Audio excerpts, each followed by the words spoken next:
Good morning, everybody. Welcome to our first show of the week here at Investing Bros. It is Monday, January 16th, and oh my goodness, this weekend was special for Bitcoin. Guess what, T-Shroom? Those I'm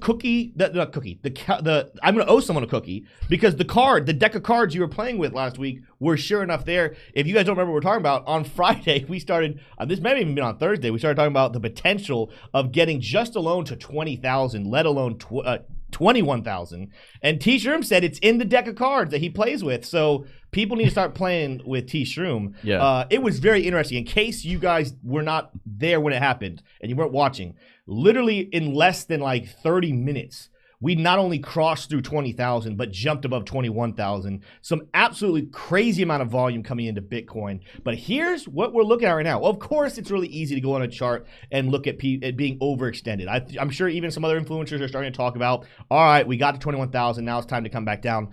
But there are some things that are a little interesting about Bitcoin's chart that potentially are showing this rally is not over just yet. We're going to be talking about that on the charts. We got a lot of other headlines. I'm going to let T-Shroom dive into those. But make sure, if you have not already, go ahead and smash that like button right now. And if you are new here, go ahead and subscribe to the channel. We cover crypto, stocks, and we have a lot of fun along the way. We go live Monday through Friday, 9 to 10 a.m. Eastern Standard Time. If that's something you guys enjoy, make sure you go ahead and subscribe to the channel. Hit that little mitten button, four-fingered mittens. T-Shroom, I have more to say, but I want to throw it over to you first. How are you doing today? How was your weekend? I'm doing really, really well, and you will notice that I have a naked face here today, folks. It's Mad Hatter Monday, so we got our hats. We do. But it's chilly in Florida. My face at least, is completely bare. And that is unfortunately not because we hit 2,000 subscribers on Friday the 13th. It's because I'm in the military. And I did a video on Friday about how you should not listen to Gary Gensler, especially if you're a U.S. Army soldier. And, it should have been made clear that I'm in the Army. I made a short about it. As you can see here, the beard is gone, guys. So if you're watching this early in the life of this YouTube channel, you are an insider already. And so you are getting to experience the inside joke that more than likely I will be making very often because I have to shave my beard every single month. So just know, when you see those shorts, why is T-Shroom always making these crazy shorts about shaving his beard?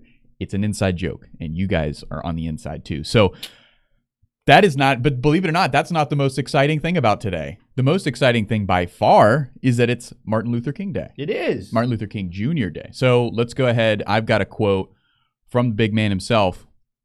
Martin Luther King Jr. said, "Our lives begin to end the day we become silent about things that matter." And obviously, he could be referring, he was referring to civil rights, in the 60s. But this rings true. This is a refrain that is archetypal, right? It applies to many different situations. Silence, in a lot of times, is the worst outcome for things that matter and things that need to change. And obviously here at the Investing Bros, one of the biggest things that we want to change is your situation, right, at the individual level, your personal freedoms, your financial freedoms, but also at the macro societal level, we want a better currency. So there's a lot you could say about MLK. We'll spend a little bit more time on MLK. Tim's got something fun queued up. Well, I this morning, in honor of MLK Day, and in light of the newest thing that's taking the internet by storm, did you know, T-Shroom, that within like 7 days it shot up to like being worth, was it $29 billion? It went from zero valuation to $29 billion valuation. ChatGPT. I did not know. OpenAI, I guess, is what the company that holds it. But yeah, I asked ChatGPT this morning. I said, write me a short explanation on why MLK would have bought Bitcoin. And this is what it wrote. I think this is a phenomenal response. It is difficult to say that it's for certain why Martin Luther King Jr. would have bought Bitcoin, as he was a civil rights leader and not a financial expert. However, it is possible that he would have seen the potential for Bitcoin and other cryptocurrencies to promote financial freedom and equality, similar to the goals of the civil rights movement. Bitcoin is decentralized and operates independently of governments and financial institutions, which could have appealed to King's desires for equal access to resource and power. Additionally, the use of blockchain technology in Bitcoin transactions could have also aligned with King's focus on transparency and fairness in society. So you heard it from us first and ChatGPT. That's right. MLK absolutely would have been a Bitcoin supporter. Yeah, that's right. So make sure today when you're, slapping, I don't know if you guys have to work, when you're dabbing up people saying happy MLK, say, hey, in honor of MLK, go buy some Bitcoin. That's right. Whether you're getting together with some family, hey, if you really love the man, listen to what he says, go buy Bitcoin. That's right. So, yeah. And then they ask you, what's the connection there? Well, you say, well, a deep AI explained to me the connection, and it's undeniable. So, yep. Well, we're about to check in here with chat before we jump in. But again, we got over 40 people watching. Interesting thing. So, as I said, it's MLK Day, so some people have off work. One of which is my wife, Taylor, who I might be watching, although I did hear Harry Potter tunes coming out of the living room. Yeah. So there's a high probability that she is maybe in chat while watching Harry Potter. It's quite the take. But if we get to 100 likes before the end of the stream, she's going to come in and say hello. So maybe she's gonna do it. If you guys want to see that, make sure we get those 100 likes. I don't know if today's gonna be a heavy view day. Like, we have back and forth. Yeah. Some people might be having a holiday, so they're like, oh, let me go spend time with my family. They're not checking in with YouTube. Others might be like, finally, I'm off work. I can go watch the Investing Bros live. So maybe we get more views. I don't know. I don't know how that's gonna go. Oh, there's Taylor in chat right there. It is true. She is listening to Harry Potter. Very interesting. If you guys want to see Taylor Warren, not Taylor Shrum, who you see every single day. Not that you don't want to see, you want to see him too, obviously, but you see him. If you want to see Taylor Warren, make sure you get those likes up. Share this video with your friends and family and tell them to smash the like, or you can do what T Shrum's dad does and just open it up on like 7 different accounts. That's right. That gets views and likes up for sure. Yeah. Let's go ahead and read and engage with some chat here this morning. Let's see who's here. Tyler Main of T Shrum was the first to comment, but Tyler Main was our first commenter today. Said, great morning, crypto fam. So shout out to Tyler Main. Yair Navarro is here. Mr. B is here. Mr. J, V Slim, Servando Estrada. CryptX is here, one of our moderators. Kasha Katz is here this morning. Crypto Ben Franklin. Gia S. Jose Menyarva. I'm assuming that J is a silent J. Minyav. I don't know. Brian D is here. Win Peoples. I haven't seen Win Peoples in our chat in a while. Welcome, Win Peoples. So glad to see you here. Let's see. Who else is here? Crypto Set Guy is in the chat. Brad Geidel is here. We got a super chat from CryptX, which, by the way, in case you guys missed Friday's show, really crazy story. On Thursday, we become eligible for being monetized. On Friday, we get approved. And guess what? This is going to be a new thing that we show you guys every single week. But we only had one day of being monetized. I mean, that's Saturday and Sunday, but we didn't create any content. On Friday, we raised $83.41. And those of you who were there, you know that we talked about that no matter how much money this channel ever makes, whether we make $1 or whether we make $1 million, we have decided that automatically 20% of whatever we make is going to be going to charity. And we'll talk more about that probably at the end of the show because we're going to be doing some research on ones that we want to support. If you guys have ideas, we want you guys to send them to us as well. But that being said, $83.41 means that $16.60 from last week is going to be going to some charity. So if you guys love that, go ahead and smash that like button. Again, we'll talk more about that later. Let's see who else is here. Alex Green is in the house. Alex Green. Darren is here. Williest is here. Oh, by the way, CryptX, I didn't read his super chat. He said, missed Friday's live. Congrats on getting monetized. Thank you so much, CryptX. A mellow fellow is here. Let's see. Justin Eubanks. Red Taylor Warren, V Slim, Kumar Raj, Mark Stone, Jojo. I think that is everyone. Elo Brown is also here. If I didn't read your name, that does not mean I don't love you, but it is time to jump into some juicy TA content. If you love that, smash that like button. Let's go ahead, T-Shroom. We're going to do something a little bit different today. We're not going to go crazy in depth on altcoins. I'm going to spend some time on Bitcoin. And this is the other chart. I'm going to get to this chart here shortly. Let's start off on my normal Bitcoin chart. But we're going to cover, if there's any altcoins you guys want to see more TA on, we'll do some other videos this week. And in the future, when we have our Patreon and our Discord, we'll do some more in-depth TA content on altcoins in the Patreon, in Discord. So make sure you guys look out for the sign-up dates for that. But let's start off here with Bitcoin. We got a lot going on. I'm going to start a new thing, T-Shroom. What you got? Because charts can get really messy. I'm going to start every line that is a falling or rising line. So I'm going to turn them into dots because a lot of times those are movable anyways. All of my flat lines, all of my perpendicular, I guess is what the way to put that. Okay. They're going to be solid. So whenever you guys see these on my charts, you guys are going to see the falling and rising lines are going to be dotted.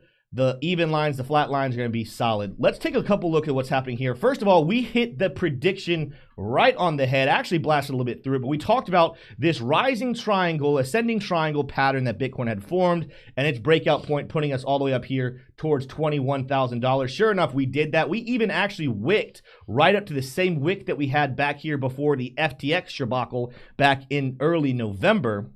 So very interesting stuff happening here with Bitcoin. And you're going to see, and I'm going to show you guys, I'm going to show you the bearish and the bullish side, but I want to just go ahead and spoil some things. We're going to talk about the potential to go back to the upside and this rally not to be done. Very interesting, though, that we stopped right here at this level as predicted. And so keep your eyes on that, because that's a significant reason as to why the bullish rally could continue. If you already know why and you can call that out, go ahead and say it in chat. Ruin it for everybody. I would love for you guys to be spoilers. But other than that, let's go and let's focus on some bearish stuff happening right now in Bitcoin. So doesn't take us very long. Let's go to the daily chart, RSI and oscillators. So now, sure enough, we talked about on Friday, there wasn't necessarily an bought indicator coming out on Lux Algo's oscillator. That is now here. We got our red cloud happening down there.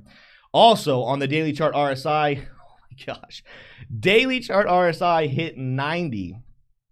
That is intense, T-Shroom. That is. Out of curiosity, I'm just going to go back and let's see how often we've hit 90. So back here, this is during the rally during 2021, early 2021. It peaked at 89, and that was the top right here. We started to come back down. We dropped actually about 35, 40% right in this range. But even that one didn't get to 90. Let's keep going back. Are we at 90 yet right here?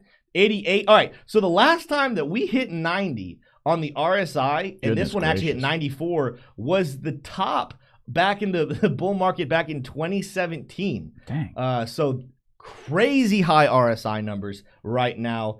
And that is one reason to say, oh my goodness, Bitcoin is overbought at the moment. And we're going to show you guys later as we go down the charts.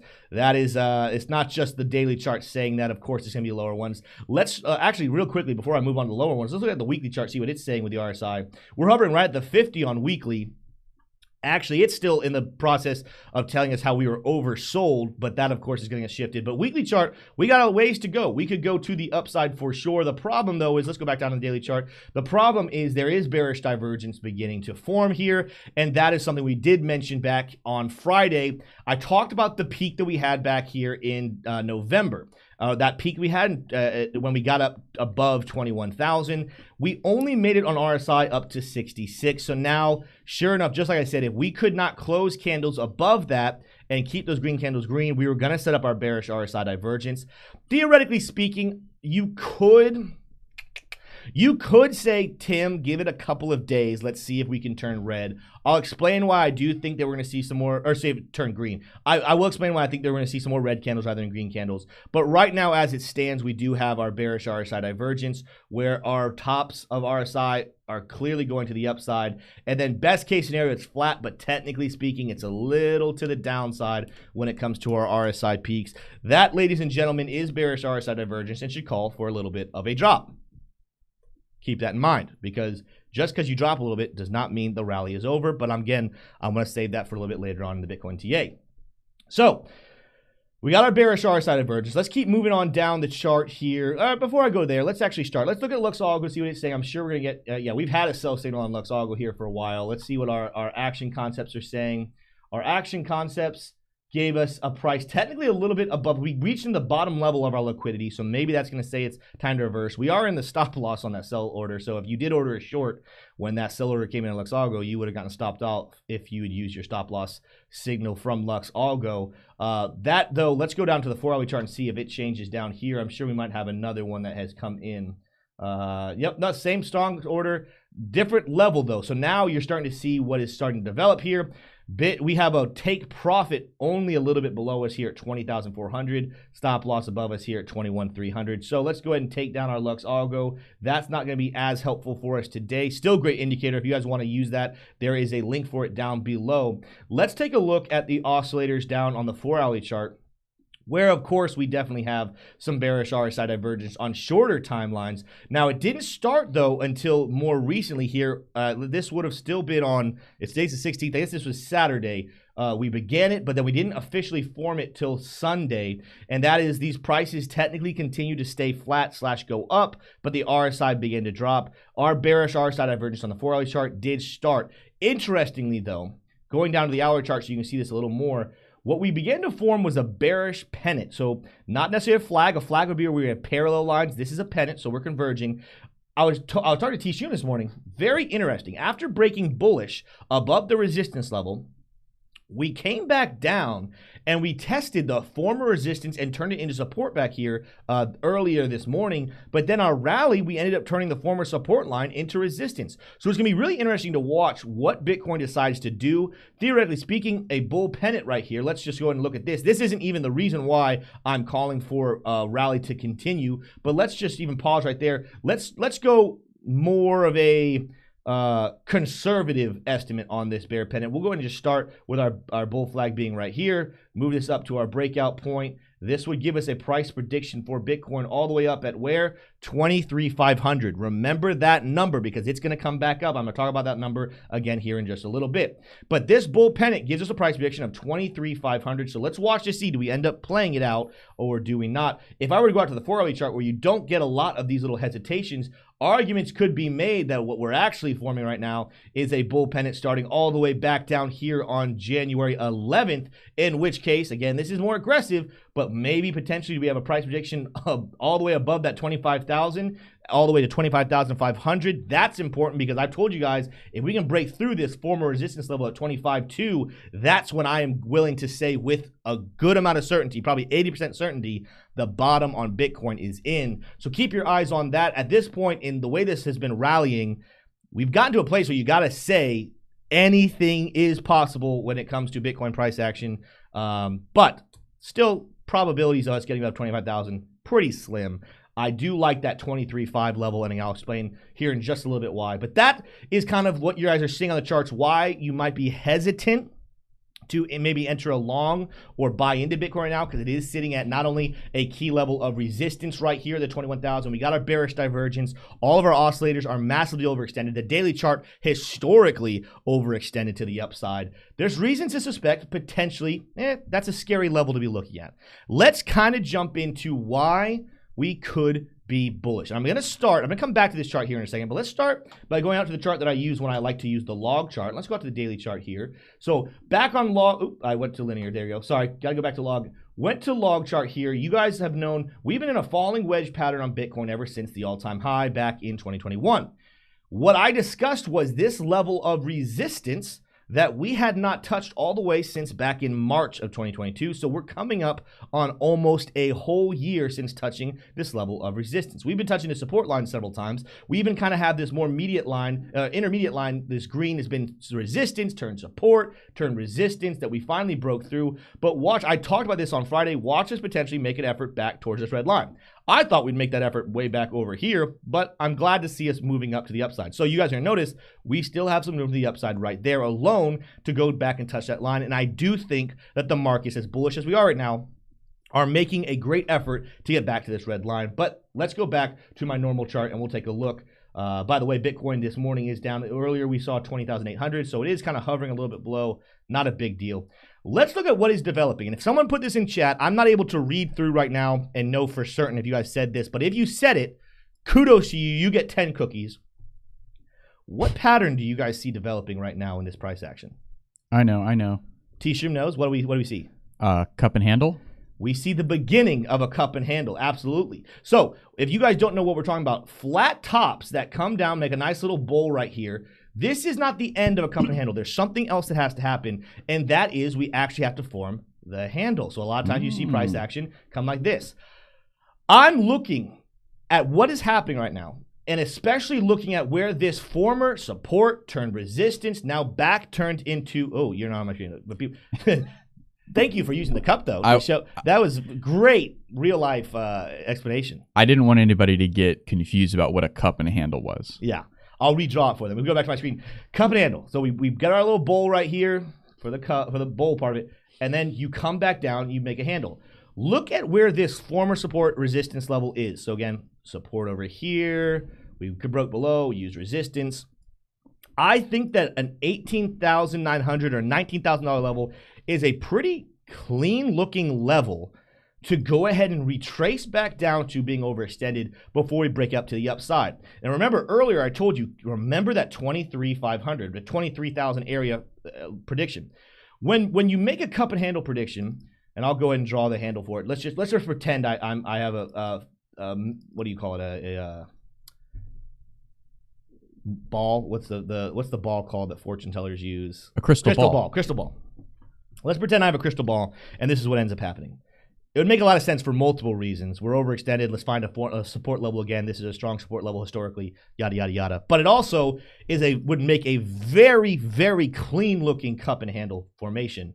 And there's a couple ways that you could predict this, but the most common way that I have seen, I've seen some use the whole bull for a prediction tool. I'll show you what that would look like. I'll explain why this is not what I think is going to happen. But guess what? If we did that, that's another one of those going above $25,000 predictions.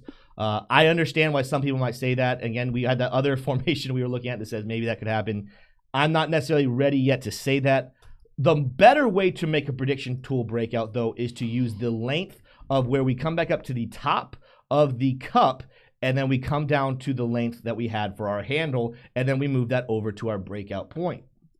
Now we're getting back to talking about, so this one actually gets us a little higher here, 23,600, give or take. That's right, that same region as 23.5. So now we have two different indicators, two different prediction tools that are being utilized to say, watch out for 23.5. Now, I would love to see Bitcoin get above 25,000. And again, this rally is one of those that it's like, man, anything is definitely possible. But when I'm looking at this right now, and everyone else is saying, all right, it's time to go to the downside, I do think we'll move to the downside. In fact, like that's why I drew that cup handle. I actually think this is very realistic. We're overextended. We got bearish divergence. But look at also on the daily chart. Let's pull back up. Let's just pretend. Let's pretend this is what happens over the next couple of days. We come back down here, test support, and then we break up here towards 23.5. Let me get it just perfectly. Boom. All right. Let's say that that's the price action that we have going on for the Bitcoin price. In the same timeline, would it not make sense for the RSI as we start dropping, drop, we come back down to Earth, and then we make our little move up. And now we have our even stronger bearish RSI divergence on the daily chart to actually mean that we're going to go to the downside. This is where my bullish prediction gets a little bearish for you guys. I am not convinced that the Bitcoin bottom is absolutely in. I think there's a good chance that it's in. I think there's a lot of signs that the bottom is in.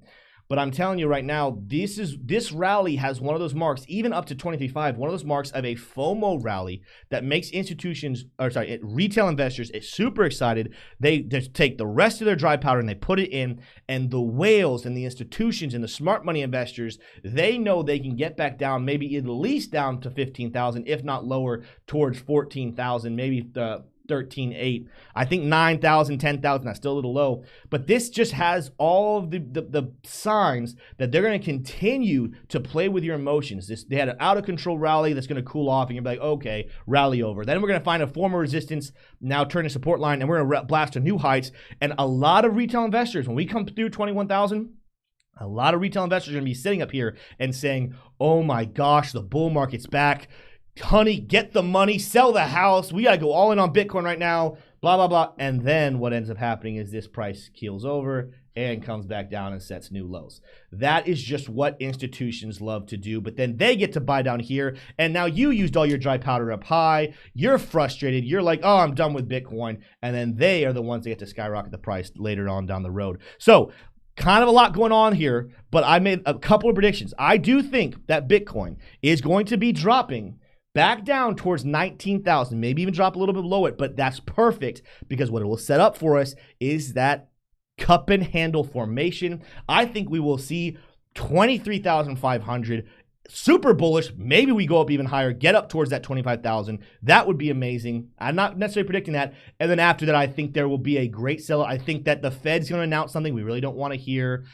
Maybe we'll see some numbers that the inflation starts to change because we start to see food prices skyrocket because they, for the last year, been having their prices raised to be able to feed their chickens and their cows and everything else. And so food's going to skyrocket. We're going to realize that it's worse than we thought. The economy is going to have some problems. Prices on stocks and crypto are going to go back down. That's what I'm expecting to happen. But T-Shrim, what are you thinking? I don't know. I think you continue to see a cool off in inflation, but where it starts to get concerning is when it may level off. So we've seen constant decreases for now. I can pull that chart up really quickly, actually. So as you can see here, you've been seeing a constant decline here since the peak of inflation up at 9.1. But what would be unsettling, and I think kind of a probable possible scenario, is you come down here, maybe get another good print, but then you just get stuck. Yeah. And the Fed can't do anything, and it can't really get close enough to 3 to justify the rate hikes, and it certainly can't get down to 2 where it needs to be. I'm not saying that's going to happen, but it could if inflation persists and it continues to be there. But we've got a couple of chats that I wanted to bring to your attention, Tim. Yeah. First of all, thank you so much to Cryptex, who said smash the likes and donated £2. Another 2. Come on. £2, it looks like, which is super, super cool. We really appreciate that. And then Cryptex also said it looks like it could be an inverse head and shoulders, that Bitcoin chart. Yeah, so that would be another. So that's where you come in and you say, okay, I see what you're saying here. What he's going to be looking at right here is this dip that we have right here. So this, I'm going to evade that first one. And then we have our little head. And then another pullback like that would be our right shoulder. Absolutely. So this is one of the places where you have both of them. Yeah. Here, what I would say is, and this is just what I've found, especially, it's very helpful to not get your hopes up, because that's where you absolutely could make the prediction of the 25,000. So let's go up to our neckline from the bottom of the head, and then you move over to a breakout point. This is where you're getting a prediction upwards of 27,000. Yeah. A lot of people are going to want to wish that into being. I think it's more realistic to stay conservative, and so potentially do you see, yes, this calls for bullish action, but they end up playing out the cup and handle formation, in which case the prediction breakout tool, you just go the length of the handle. That's a more realistic one that I think that a lot of people, it could end up being somewhere in the middle of it, but when you're making wise trades and take profits, staying conservative, it's just always a great way it's always a great call to be conservative when you're talking about money. Yeah, absolutely. Well, then Cryptex also contributed a chat here. He said, I personally think the bottom is in, assuming for crypto, but I don't think we're going straight up from here. So that's Cryptex's take, and it's not an insane opinion by any means. I think that's kind of becoming more and more accepted in the mainstream thought here in the crypto community. But then Luigi Fibonacci asked an important question here that I thought was interesting for you, Tim. He said, in the past, you've spoken about Wyckoff accumulation. However, now after completing a Wyckoff accumulation since June to the spring just completing, why haven't you addressed that it's completed? So kind of curious about that, and I'm getting a call. Can you read that again? Yes, I can. In the past, you've always spoken about Wyckoff accumulation, and essentially now Luigi is thinking that we've completed a Wyckoff accumulation, and he's wanting to basically get into some Wyckoff accumulation analysis. I don't know if that's going to take too long, but let's see. Here's the thing to remember. I think this could be in a good accumulation phase. There's nothing perfect. There's whenever people see charts and pictures of what Wyckoff teaches, they like to take the exact examples that are seen and then move them over. Wyckoff never intended for that to be the thing. The reason I don't think we've seen a spring necessarily, because best case scenario, what we're talking about, go to my screen real quick, T-Shrim. Best case scenario, the accumulation phase we're talking about is the one that started back here in June. And then you try to make the argument that when we dropped here in November, that would be the spring. Well, that's not a spring. We moved we moved for a while, multiple weeks in this bottom range. Yes, we're having some volume come in here, but we're not even getting back up to those other levels. So I will be one to say I'm using teachings and philosophy of Wyckoff right now, but I don't think this is necessarily a classic Wyckoff accumulation phase. By the way, markets do not have to always have a clean accumulation and distribution phases. Accumulation will be at the bottom, distribution will be at the top for you to use his tools. But the reason why I'm not talking about this being a spring is because I don't believe this is a spring. I do believe that this is more just a falling wedge pattern. Time had to deal with a lot of negativity and FUD in the market. We had to decide what we want to do with this. We had to get news that came out to say it's ready to go. What I'd be interested in seeing, now this is what you're waiting for, and he teaches this, but people don't like to focus on the negativity. He probably actually, if he was alive today, would be watching this point saying, all right, we're retesting this. We need to get above this level, come back down, treat it as support, and then have a massive pump in volume to the upside. That would be Wyckoff, what he teaches as confirmation that we're about to be heading back up to the upside. Not a guarantee. There's nothing in crypto or technical analysis that's ever 100%. But just because we made a nice volume pump back up to 21,000, you could make a good argument that this massive amount of volume we had back here during FTX to drop from 21,000 down to 15.6. All we've just done is pretty much eliminate that. We didn't even get as much volume. We just pumped back up to the exact same level. So it's more like an erasing of a massive FUD story. We haven't necessarily generated anything crazy new. I want to see us get above. That is why, that's one of the reasons why I told you guys on Friday, I'm not content with breaking 21,000. It's a great start. For me to say comfortably that the bottom on Bitcoin is in, I want to see us break and hold 25,000 for maybe, let's give it a week. Give me a week above 25,000, and I will say we are good. Bottom is in. I'm saying 80%. There's always a chance something catastrophic happens. We go to new lows, but that's my opinion. Let me know what you guys think. I just put a poll up in chat. Do you guys think the bottom is in? At the moment, I don't know how many people have voted, but we're looking like it's 50-50. So we'll let you guys know at the end of the show what we get with that poll. But T-Shroom, what are you thinking? Check this out, guys. You've probably seen a lot of Wyckoff discussed on other YouTube channels, but have you ever seen Wyckoff himself? So this is Richard Wyckoff. He was born in 1873 and he passed away in 1934, right in the middle of the Great Depression. Yep. Man. But he was quoted as saying, the end. I mean, it's getting towards the end. Yeah. But yeah. So but he was quoted as saying, there are those who think they are studying the market. What all they are doing is studying what someone has said about the market, not what the market has said about itself. And I think that we here at the Investing Bros, we are definitely students of Richard Wyckoff, and we try to see what the actual market's saying. And the best way to do that is to look at the charts. Mm-hmm.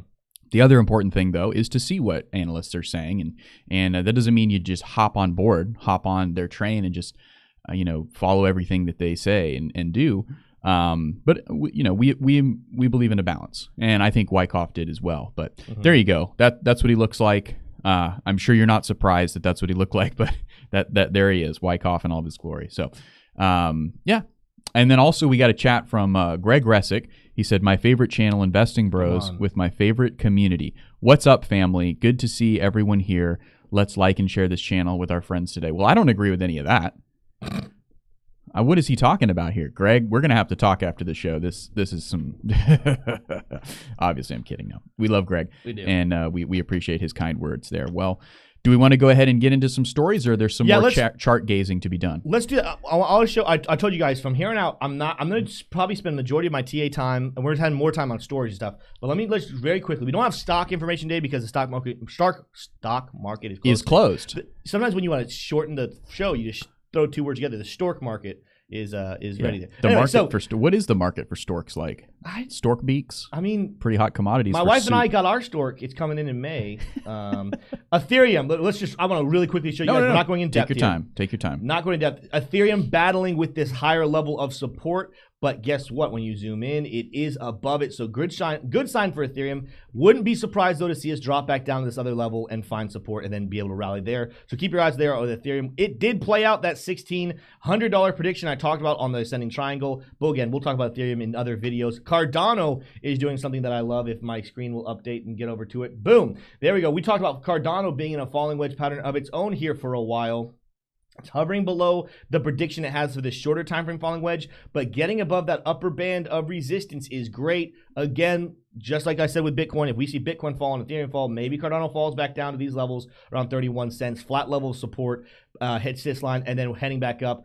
Again, I think it's still a little much to say 49 cents by the end of January like the Cardano community predicts, but watch those levels and even more. Let's see. Again, I'm reminded what that level would be. Did not grab my line correctly. I'm still waiting for a Cardano breakout potentially to come upwards. Let's go up here towards 58. I think I said 56 cents the other day. Let's move it down. I think to the other line. Yeah, 56 cents. I'm still looking for a Cardano breakout to 56 cents, so we'll keep you posted on that. But that's what we're seeing on those charts. Last one I'll show you guys. You guys don't know, or last two, sorry. Not the biggest Solana supporters, but guess what? Since the bottom of Solana that we had back here on, what was this, the end in December, Solana's up 214%. Obviously, a lot of things factoring in there. Massively oversold because of that terrible news, but they're not even the largest moving altcoin. The largest moving altcoin since hitting lows during this bear market, Gala. Gala Gaming is up 261%. So two projects on massive moves. If you guys were invested, if you bought those lows, oh, you made a lot of money. That's what we have in the crypto world for TA. Let's go ahead and T-Shroom. Let's shift in to our stories, and then we'll maybe even engage with chat here a little bit later on in the show. Absolutely. Well, I want to also propose, let me know in the chat if you guys are opposed to Greg calling in to the system. We have a really easy audio system. He's Greg's gonna call in. Can you just give me a call on my phone? Let me know if you guys think that's going to ruin the show, though. If you don't want to hear from Greg, if you don't like his vibe that he gives in the chat, just let me know. But I think it's going to be a great idea to have Greg call in. Well, let's go ahead and get into some of the macro, some of the crypto stories. I want to start off by showing you guys my face. And in order to do that, I've got to switch over to the camera. That is me. And now here I am. Boom. Now you can see me. I want to start off by showing you guys what's to come this week, because this is going to be a very big week for macroeconomics. There's a decision from a central bank in Asia that we will get to in just a second. But first, we're going to be getting inflation prints from Germany.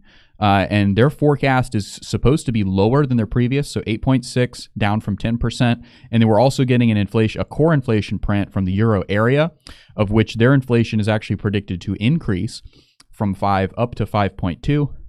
And then the U.S. is going to be we're going to have some retail sales numbers month over month, but no Fed decision or anything this week. And then we also get. What is really important that I wanted to highlight is the Bank of Japan is going to be issuing their rate hike or lowering or staying the same on the 18th of this week. And that is something to look for, guys, because Japan, I'll show you just really quickly, and we're not going to go into depth with this because we don't cover bonds super in depth on this channel, but Japan yields break central bank ceiling as markets press for policy shift.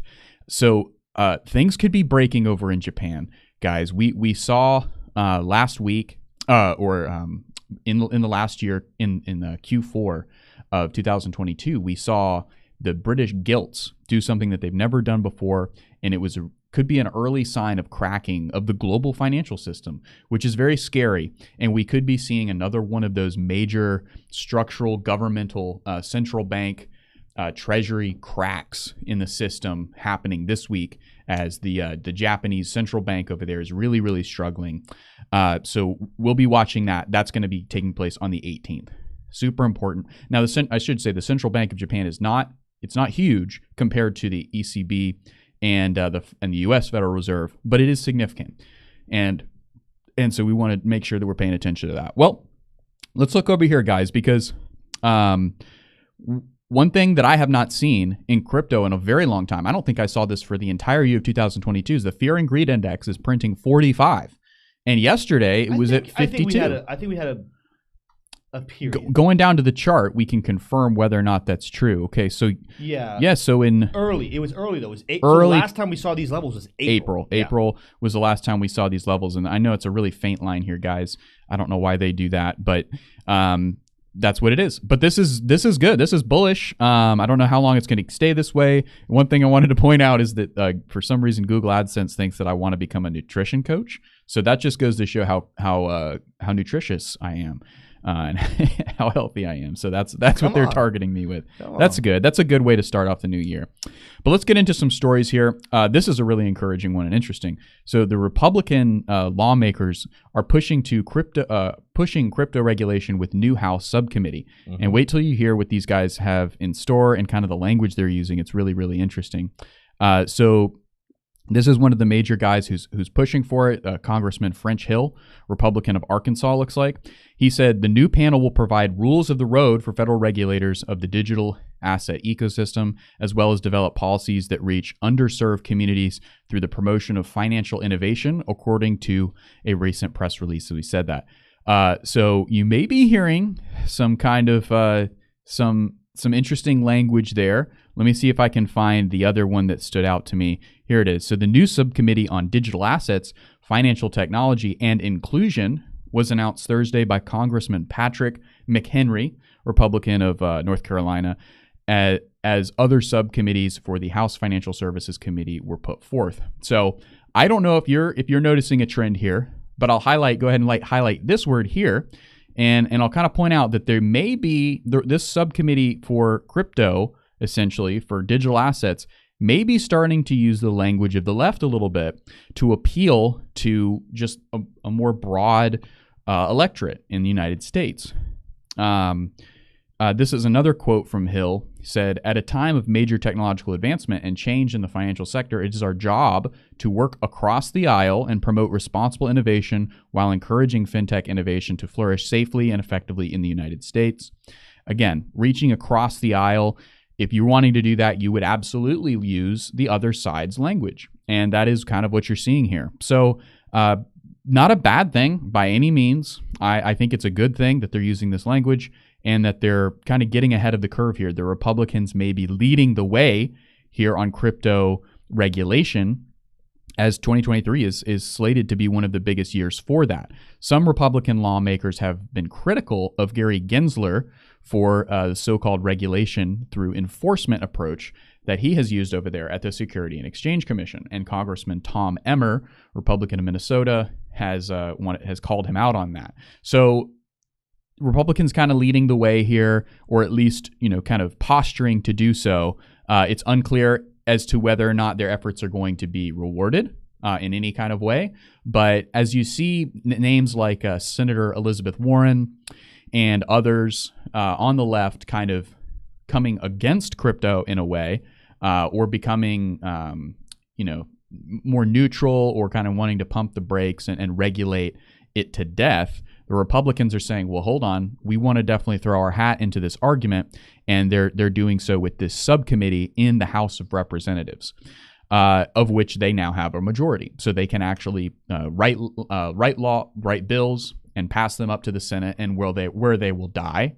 And if they don't die there, they will definitely die on Biden's desk. But ultimately, this is positive momentum for bipartisan pro-crypto moves. So moving on into Tim, did you have any thoughts on that? Do you think the Republicans are just gonna get a home run here, or do you think they'll face opposition from the Democrats, or do you think they'll be able to work from a bipartisan basis? It's a classy move there to try to speak like them and try to get as many votes. We'll see. Crypto obviously is a very hot topic right now when it comes to politics, and the majority of them do not understand what's happening there. So it'll be interesting. I think people will be very torn because most Democrats at this point, I'm not saying most, that's probably an inaccurate statement. A good amount of Democrats are against crypto. And I understand their reasoning. There's been scams. There's been crap going on. Obviously, what had just happened with FTX is horrible. But we'll see. I don't know. I think it's a little too early to know how well they'll do, but I think good start. Don't try to make enemies. Try to make friends. Well, they know that they're not going to get those campaign donations from FTX anymore. So why be pro crypto? Could be an argument you could make. And if you know anything about the Democrats, is they love to bite the hands that feeds them. So we shall see how that all plays out. But friends of Democrats here at the Investing Bros, not enemies of anybody in a political world. We want to be friends to everyone. So if you're of any political persuasion, just know that at the end of the day, we're all humans, and that's where we can connect. Let's move on into our second story. But before I think it's good to read a couple of these super chats so we don't get lost. I was going to say, but before we do, we've had a huge flurry of super chats here. First, from my father, Steve Shrum, who donated $2, and that triggered. It unleashed a giant, overflowing water cascade of super chats. And Crypto Set Guy donated $3 saying, I'll see you two and raise you one, Mr. Shrum. So Crypto Set Guy throwing his hat in there and getting a one-up on Steve Shrum, my father. And then Liberty Above All came in hard and slammed down the table, donating $10, said, "Sorry I'm late, guys. Just wanted to say happy MLK Day. Let's go." So liberty above all wins yet again. Thank you to everyone who gives. We do have a regular chat that I think he needs some help from the community in case people didn't see it, and he needs help from us. V Slim said, just had to have a talk with my wife. She wants me to stop DCing into crypto. Yikes. She says, quote, "We've lost enough with crypto already, don't you think?" End quote. I say if we give up now, we'll miss the gains. This is a very hard one because on one hand, of course we're all going to say, V Slim, keep buying crypto. If you stop now, it's one of the things like even there will be a day where even if you bought the top at 69,000, you'll have made a lot of money if you just continue to hodl on because we're going higher than that. The problem becomes marriage. The marriage. Happy wife, happy life is what they say. But you also don't get any gains without the pain of being in the red a little bit. So what do you guys think? Any advice you guys have for V Slim? This is a hard choice. And I know I saw someone say, L wife, crypto's forever. And I was like, well, no, like wives are important. I mean, ultimately, hopefully most of you who are married, part of the reason for getting into crypto was because you were thinking of your wife and saying, I want to provide and take care of and, do stuff for her. So you want to take care of your family while also listening to them. So this is a very hard one. I luckily am blessed with a wife. Taylor definitely has had her moments where she's like, are you sure crypto's going to make it? Like, are you absolutely positive? Like, did we just get into one of the greatest scams of all time?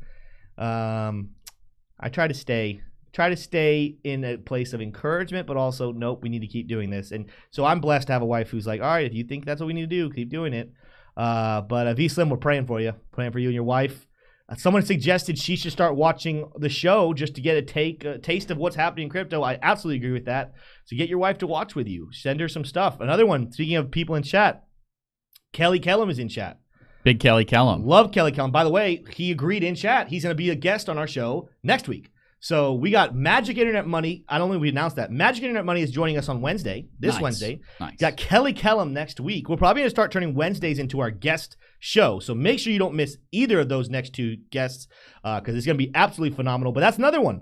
I would say, G Slim, get your wife to start watching Kelly Kellum's new show that he goes live Monday through Friday at 10:30 over on the BitLab Academy new channel. His purpose is to not necessarily focus too much on what's happening right now, but think about long-term investment properties, long-term stuff. So I would even recommend finding channels like this one, like Kelly Kellum and several others that help educate as to why, even though it's really hard to understand why you get into crypto, this is actually the perfect time to be buying right now.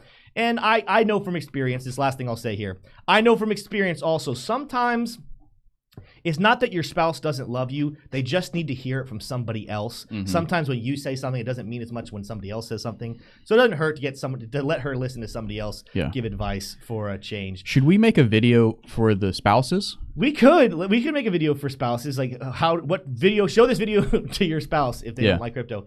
Last thing I'll say, speaking of spouses, we are 14 likes away from 100. If we get to 100 likes before, I'll say 9:55. Which means we have 7 minutes, give or take, 6 minutes. Taylor will come join the show. With that said, though, get those likes up. T-shirt, let's jump into some more news. Let's do it. So, taking a look here, we have an interesting headline. Scaramucci backs former FTX US execs new crypto venture report, which kind of begs the question, what the heck are all the executives at FTX going to do with their lives now? What are all the employees that were working at FTX doing in general? Did they get sucked into just the greater American corporate marketing world and finance world, or are they starting projects of their own? Well, it looks like the former executives of FTX are starting projects of their own. And there's not a ton of details here that I found remarkable, other than just the fact that this guy Brett Harrison is looking like he's going to be starting his own organization and getting some backing from Anthony Scaramucci, which, if you don't know who he is, you're not missing out on much. But he has been an investor in crypto, and so he is somewhat of a positive force, I would say, overall, just from my observations of him. but he also was part of the Trump administration very briefly before he was fired. And so, he's an interesting character. There he is. Not exactly sure what his intentions are other than to make a bunch of money, which, you can't be mad at him for that as long as he's doing it ethically. So, but the overall story here is what are the guys over at FTX doing now? The guys who didn't know about all the corruption, the guys who were just kind of pawns, you could say, or bishops, keeping with the chess analogy there. What are they up to? What are they doing? We'll definitely be keeping up with that as it is brought to our attention. The other thing that's pretty interesting here is Tron founder Justin Sun is looking to spend $1 billion on digital currency group's assets report. So early this week, I'm going to be putting out a video summarizing and giving my take and giving some possible solutions for the pickle that Digital Currency Group is in with their scheme that they were running. Allegedly, it was revealed through an open letter from Cameron Winklevoss on Twitter. He posted this open letter that had a scathing exposure of kind of what could be commingling of assets over at DCG and their subsidiary companies, Genesis and Grayscale, and what they could have been doing could be illegal. But ultimately, there's a lot of shoes that are yet to drop. And from a fundamental standpoint, I think that whatever happens over at DCG, if that goes poorly, if that goes south, that could be the fundamental story that brings Bitcoin's price down to potentially the 12,000, 10,000 range, maybe even getting down into the 4 digits. But hey, if it gets that low, you may want to buy, right? Well, look. First of all, they're still trying to sell me this nutrition coach stuff, so I don't know what that's all about. But as Genesis reportedly faces more than $3 billion in debt, its parent company DCG considers selling $500 million worth of its venture capital assets to raise funds. Sun, however, did not specify which DCG assets he is interested in buying, but my guess is that he would be interested in buying Grayscale. And because it has a ton of Bitcoin, it has like north of 600,000 Bitcoins in its GBTC fund. And then also DCG owns CoinDesk, which is something that we talk about all the time. This is CoinDesk right here. We're about to get to this headline, but this website is owned by DCG. This is their media asset. And then they also own Foundry, which is a mining company, Bitcoin mining. And so there's a lot going on over at DCG. And they are a very, very large company that if they fail here, if they can't get this right and they can't get the liquidity to pay out their creditors like Gemini and others, things could go south pretty quick. So I'm seeing a lot of fireworks in the chat, so we'll continue, and then we've got a treat at the end. I think we're going to get Greg Gressick on the phone, and he's been a longtime fan of the show. And by long time, I mean the history of the show. So this headline here, Bitcoin surge causes over 500 million in liquidations, highest in 3 months. So this basically, if you've been short Bitcoin in the Bitcoin futures market, you have been losing big time, as you would expect. But let's see the actual proportion here. So nearly 500 million in shorts or bets against higher prices were liquidated since Friday to mark the highest such levels since October of 2022. And this information comes to us from Coinalysis. And you can see here on this chart, you don't see a bar this tall except back in October. So pretty interesting stuff there. And then the last thing I'll show you guys before we wrap out is a look at the markets that are not closed today, just to kind of get a gauge of what equities are doing across the pond and across the Pacific. So the English index, the FTSE 100, green, but moderately so. And then you see that pretty much reflected here in the French and the German markets over there. And then the Shanghai is up 1%, so leading the markets there. And then the Hang Seng was up barely green at 0.04. And then the Nike, the Japanese, down 1%, perhaps in anticipation of what is to come on the 18th. So that is going to be your world markets. The English, the European markets will not close for another hour and a half. And the Shanghai and the Asian markets are already closed. So these are the locked-in index fluctuation numbers for January the 16th, MLK Day. Obviously, the rest of the world does not observe MLK Day, or at least their markets don't close for that. But that's going to wrap out our news segment here. Boom. And I we have really, 1 really minute. love it. We have 1 minute for 2 more likes. We need 2 more likes to get Taylor Warren on the show. I'm texting her. I said, get ready. She's like, it's only at 93 because she was a little bit. She's like, I'm not dressed. I didn't do my makeup to come on. Well, she'll be dressed. Listen, She's just not fancy. Yeah. She's wearing a sweatshirt. She's like, oh, I feel like I should. I'm like, no. Like, get ready. We're at 98 likes. We need 2 more likes. We just flashed up to 136 people here. So I know we got those likes sitting in the chamber. 99. We had 1 more. 1 more like, and Taylor is coming on. I think the only thing that would get one more like is to get Greg Resick on the phone. Do we want to do Greg before Taylor? Let's do it. Let's call while Taylor is making her way in here. All right. Let's call Gregory. We're at 104 now, so we smashed. Let's get old Greg in here. Way to go, guys, to get that level. You guys will see Taylor here in just a second. Hello? Hello. Greg, can you hear us? I can hear you. Excellent. Well, how are you doing today? I'm good, man. I just got back from Mexico on my honeymoon. And I am just supercharged right now. Excellent. I mean, this is like the marriage show. We're giving marriage advice. Taylor's gonna come on the show. We got Greg getting back from his freshly honeymoon with his new wife. That's phenomenal. Do you have any advice for people with spouses when it comes to crypto, Greg? Oh, man. You know, what I would say is what they don't know doesn't hurt them. I'm just kidding. I would not say that. No. I would say definitely communicate the value of crypto and its long-term profitability. Because if you look at it short-term, they're going to freak out. They're going to see the 40% drops and say, well, why are we losing our money? It's like, no, this is a long-term investment. You know, you can make trades here and there, but if you can explain the idea of, Bitcoin halving and even what blockchain is, I think you might have a shot at getting their approval. Excellent. That's a good take from Greg. Yeah, that's a very solid take. I think that's good. And it comes from here's the thing. I love the joke, obviously. If they don't know, it doesn't hurt them. But I think you don't even necessarily want just the spouse that okays it. Like, how much better would it be if your spouse is right there with you, understanding what you guys are getting involved with, understand for the future. That's something that we're also talking about. We're going to make some content for that, just in case you're worried. Like, this is something you should be worried about. What happens if something happens to you tomorrow? Will your family know how to access your cold wallets? Will your family know how to get in and access that money that's leaving for them? So again, you don't want just a bystander, oh, I trust whatever you say. You want a spouse that's walking side by side with you and saying, let's do this together. Let's both of us change our future with cryptocurrency. Speaking of spouses, and Greg's still on here, I got my wife right here. There she is. All in the red. You got to get a little closer, though, for the people to hear you. Hello, everybody. For those of you who do not know, this is my wife, Taylor Warren, T-Shroom. It's really crazy because he goes by Tay, she goes by Tay. So I got two special Tays in my life. This is the better looking one, though. Wow. Those are some hurtful words. Sorry. But I do have to agree. It had to be said. I agree.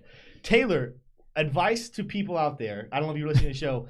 We got a guy, V Slim. His wife is hesitant, wants him to stop investing in crypto. What would you say if you could be talking to her right now as a spouse of a crypto investor?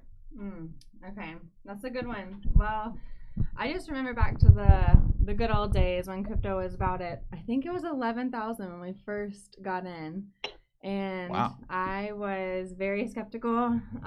Here, with Tim's help, he assured me, hey, this is good. This is money that we will not miss if we do lose it forever. Yeah. And then fast forward, 3 years now? Yeah. And I mean, we've definitely made gains on that. So it feels nice. And I think time will tell absolutely whether or not you're going to be in profit, and I think you're going to be in profit. Yeah, I mean, and that what she's referring to there is that money we won't lose. It's that concept, especially early on while you're doing your research. Do not invest money that you're not willing to lose. So imagine you took that money, put it into a trash can, you set it on fire, you're never going to see it again. That's what we did, and yeah, so we bought it at 11,000. It dipped down to 10,000 like a couple days later. I was a little freaked out. She did the freak out thing, like, oh my gosh, can we sure about this? And of course, here were the next 2 months. That was during that rally late in 2020, and then she was very, very. Very happy with it, of course. So that investment is in the green. But it's that concept of she got to work and she got to understand crypto better. The truth is, here's what I will say, and T-Shroom was here for this. When we hit 69,000 back in November of 2021, Taylor was like, should we take profit? And I was like, no, it's going to keep going up to the upside. So this is an event. You should sometimes listen to your spouse. Yeah. That says take profit, because she nailed it. She said take profit at 69,000. She called the top. And I didn't listen to her. So- I've learned my lesson now. Okay. So But one yeah, thing that wives do have. Oh, you can't hear Greg. Greg's talking. Oh, Go ahead. sorry, Go ahead, Greg. Yeah, Greg, go ahead, and then Taylor will talk again. one thing I've been learning is that you got to speak in a language that your spouse understands, because if you only speak crypto, they're not going to get it. So I kind of told her, she's like, we're in the negative. Should we sell? Should we get our money back? I said, sweetheart, imagine walking into your favorite store and you see that all the prices have been slashed by 60%. Why would you choose to just walk out of the store and not take advantage of all the things you wanted to get in the first place? And so, she's like, well, we're going to keep dumping money into this? I said, absolutely. I mean, if we go into that clothing store and the same shirt you wanted was $100 and now it's $30, why wouldn't we get it at $30? And so she's getting the idea of the DCA, which I know you guys preach heavily on the show.